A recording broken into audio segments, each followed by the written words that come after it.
church family, and welcome to this Friday edition of BHC Today. This weekend will be week 4 of a 6 or 7 week series called The Journey of Faith. I do hope you've enjoyed our journey together through Hebrews chapter 11. Chapter 11 of the book of Hebrews is one of the great chapters in all the Bible. Some people call it the Hall of Fame of Bible characters, or the Hall of Faith. It tells the stories of great men like Noah and Abraham and Isaac and Jacob and David and Samuel and the prophets of God. All these people who lived their life by faith.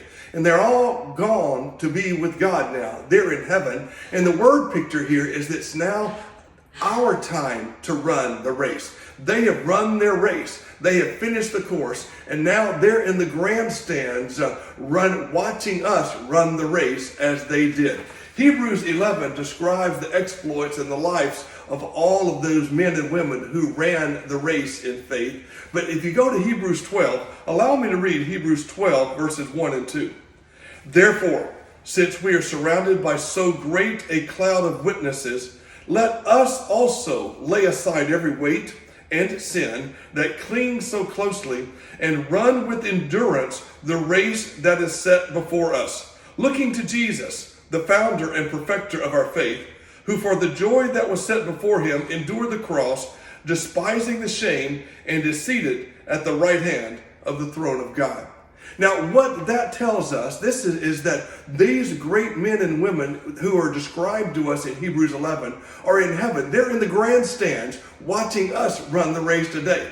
They gave us the formula. They gave us the example. They gave us the blueprint. And now it is our turn to run our race. If you see the picture behind me, a church member painted this years ago. It's got myself and my 2 sons, Stephen and Michael, when they were about 7 and 3 years old. And they're looking up to me, and you can see Lisa in the distance. And my prayer is that I may give an example of how I'm running my race. And as they look up to me, one day they're going to run their race. And I'm going to be in the grandstands cheering for them to run their race as well.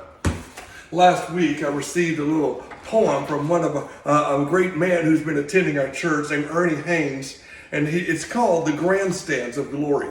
Listen to this poem as I conclude today. The heroes of faith are written in God's word, and we read about them with delight. But as we read on, we can plainly see that stoning and scourging was their plight. A foundation they laid, a pathway they paved, that we might run our race well. And although they attained a good report, they received not the promise to tell.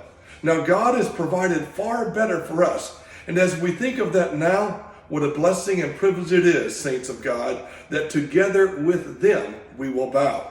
For they are in the grandstands of glory, as a great cloud of those who witness, saying, we're not complete till you finish your course. So faith, press on and come with us.